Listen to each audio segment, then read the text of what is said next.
Welcome to the Box Score Sports Podcast.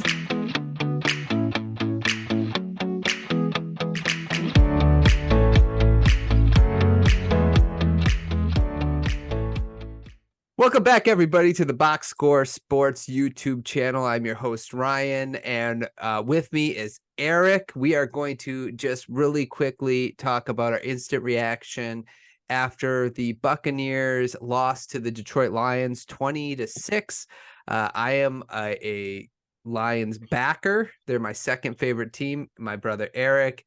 The Buccaneers are your favorite team. So really quick, how you feeling, man? Well, I was watching the game with our dad, which we all know is a Lions fan, so I had to go outside to handle all the gloating so I can cry in my car. That's But no. fair. But no, in all serious note, in the end, I'm happy with my defense. Tampa's defense, but yeah, no, the offense not good. Okay, so yeah, no, I agree. So let's do this. Let's do two takeaways that we took away from the game. Maybe you can focus on the Bucs, maybe one on the Bucs, one's on the Lions, and I could do the same, one on the Bucs, one on the Lions. Why don't you give us your first takeaway from watching the game, Eric?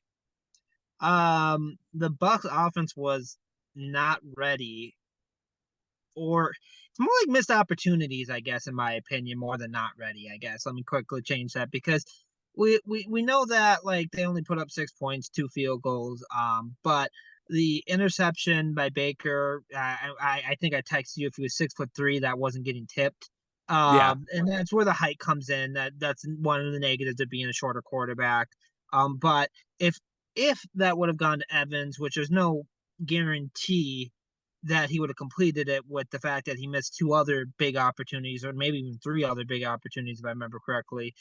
That it looked like it could have been a possibility of a huge play / touchdown because he had no one in front of him, it looked like. And then there was the 2 overthrows, one to Trey Palmer, and then I think another one to Evans, and then the 2 drops by Evans that doesn't help, and then there was a play that was the exact opposite of Jameis Williams' play.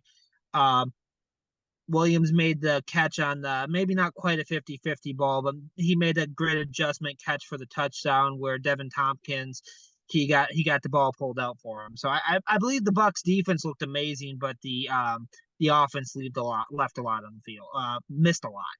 No, I agree. I would say that the opportunities were missed. It seemed like Baker's deep ball was off all game. Like you mentioned, that even that Evans, where he was wide open downfield, it's like, is there a guarantee he would have completed it the way he was throwing the ball? We don't know. But the fact is, you're absolutely right. The offense, it was just a lot of missed opportunities for the Tampa Bay Buccaneers this week. Let me go. Yeah, and I just think though, like my big takeaway, I'll just stick on the Bucs before then we can go to the Lions, is I just think your defense is real. Like it's legit. Again, neither team I felt like moved the ball. What's the word? Like really consistently throughout the game. It just, as the defense was on the field more for the Bucs, the Lions were able to kind of nickel and dime them. Even the last drive that they had the ball, or the drive before the last drive, they had the ball for like 7 minutes or something like that, and they punted the ball. But that's where you started to see the defense of the Bucs wearing down. But I think, like, one thing that you brought to my attention that you're absolutely right about this offseason, how legit the defense is. Very aggressive. They didn't really get to Goff a whole lot, but they pressured him enough, especially early on, to make him uncomfortable at times. But in solid coverage, you're good defensively. I think you're good for defensively. You just got to get that offense. I think you said this offseason, 20, if we could keep teams to 20 points, I think we can win the game. You're right, as long as the offense can find a way to score. Your defense is really solid. Yeah, no, by all means, you messaged me in the middle of the thing first to 20 wins, and I mean, they could have only got to 7 and they still would have won, but that's not the point. The defense still looked really good. Kalijah Kancey looked really good, I feel like, all game. I felt like he looked like the best pass rusher for Tampa Bay.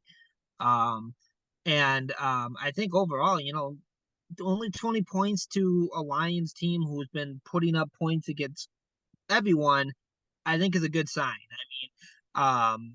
You can't expect a better performance against one of the better offensive teams in the league. So I'm happy with the defensive performance. I would have loved a turnover, and heck, even they got a turnover. The offense threw a pick inside their own 15-yard line, and they allowed a field goal. There's not much else you can do. Like that's what you can do. I thought the defense did really good. I didn't feel like they missed any opportunities that I noticed. I didn't see like any dropped interceptions or anything like that. So I was happy with the defense performance. Yeah, I agree. They kept the Lions, who are normally like a really solid run team, to 1.8 yards a carry.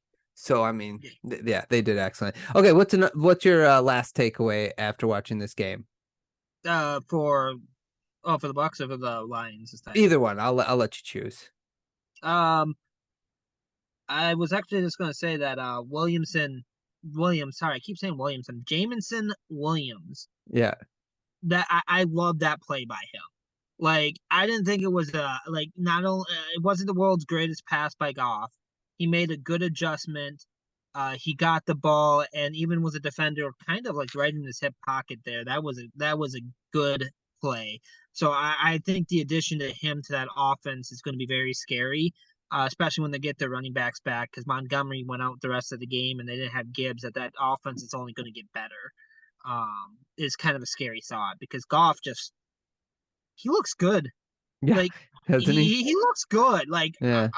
I am not a Jared Goff fan, but I wasn't. But man, it's not even he's doing anything super special. He's just making the right plays, and sometimes that's what you need. Yeah. So I like it. Yeah. No, I agree with the Goff thing. I'm not I don't think he's a franchise quarterback in the sense that you're going to have him for 10 years, but man, he's close. He's got to be close. He's at the level of Kirk Cousins. Like, so Easily. yeah, like, in that tier, I should say. And I agree with Williams.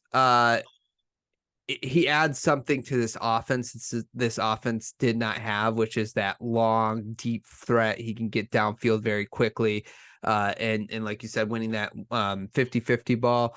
Even the time that one play he dropped the ball, the defense was kind of like really concerned, and he was able to get them lining far off of him, and he was able to come back, and he had a ton of space. And then he just dropped the ball. The ball wasn't always there either by Goff, but Goff didn't have an opportunity to like plant his feet. But I guess the point is, it's nice to see that they're going to be able to use him as a weapon moving forward for the Lions. I guess my last thought that I'll say, I'll focus on the Lions here. Just their offensive line. You could say trenches. Well, and I want to commend the Bucs offensive line too. The Bucs offensive line played really good considering all everything that was going on. But the Lions offensive line played really well. The Bucs defense was super aggressive. They did end up getting 3 sacks, but I just felt like when it mattered, they were just giving Goff time all game long. I think that one time they were like 6 of 7 on third down, like in third and long, like 3rd and 8 or longer. They were like 6 of 7, just because of the amount of time the offensive line was giving him. And like you mentioned before, the fact that they were able to get open quickly and Goff making the right plays. So they ended the game 9 of 16. 9 of 16 from third down, which is pretty good. That's over 50%. Yeah, I want to give the Lions defense some credit too, because I don't know if you've seen that stat flash during the game, but Baker Mayfield has been amazing on 3rd and short all season long. Granted, I know it's only 4 games that he played. The Lions defense, at the very least, didn't allow him to complete everything easy. Again, I know there was some bad Bucs offense in that, but I feel like the Lions defense still did a pretty darn good job. So not much. If you're a Lions fan, you got to be happy with your team's performance, and as a Bucs fan, just look at the positives. Next week is the Falcons. There you go. There you go. Okay, so let's see here. So you got the Falcons next week. I don't know who the Lions have next week. But I think they have the Ravens next week, so we'll see what happens next week. Just to add to your defense, that's something I noticed too. The Bucs couldn't like slowly move downfield. They kind of made could have made huge plays. So the Lions were kind of like not giving them the short stuff, and Baker kind of forcing Baker to go long, and Baker just didn't complete those passes. So you're absolutely right. It wasn't like the Bucs were moving the offense consistently this game, which I think that's a credit to the Lions defense. Yeah, well, and it's third and short is such a hard thing to defend, and I feel like the Lions, what they did is like want to make Baker make a long completion. Yeah, and he just couldn't do it. Yeah, I feel like so.